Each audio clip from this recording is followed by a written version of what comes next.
kaibigan ko kumuha ng kusa. Wow, ang laki.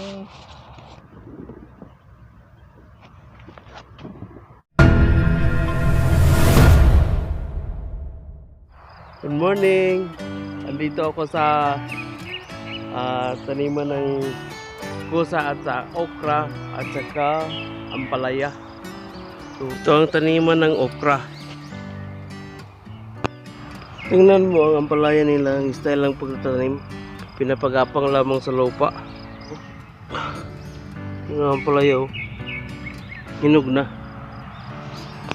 Ito ang malawak na taniman ng kusa. Mga tao doon ay nag-harvest.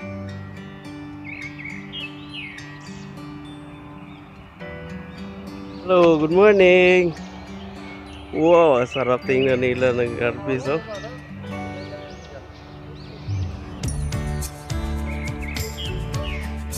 Dito kinuha ng kusa.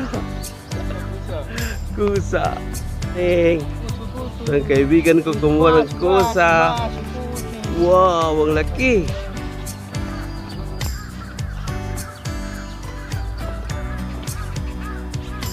Pinipitas ang kusa sa pili.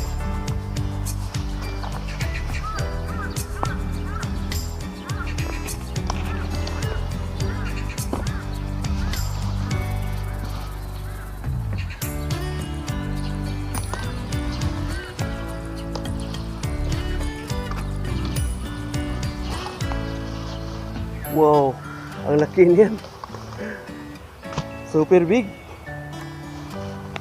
Yan, nakahingi ako ng pinakamalaki. Siguro ito mga 2 kilo. Ganda to. May kasama pang bulaklak at dinadapuan pa ng honey.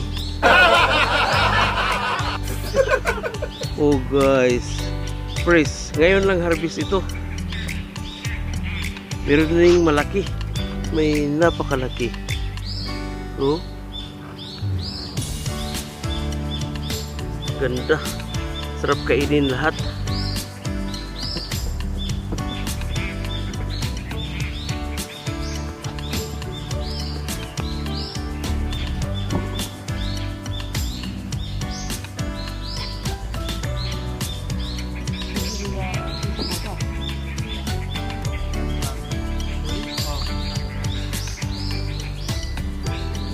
Daming mga honey na kumukuha ng ganing nektar sa bulaklak, oh.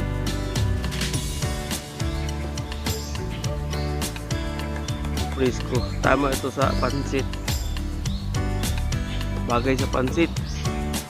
Wow, marami din pala silang harvest na ampalaya. Oh, tingnan mo, ang dami.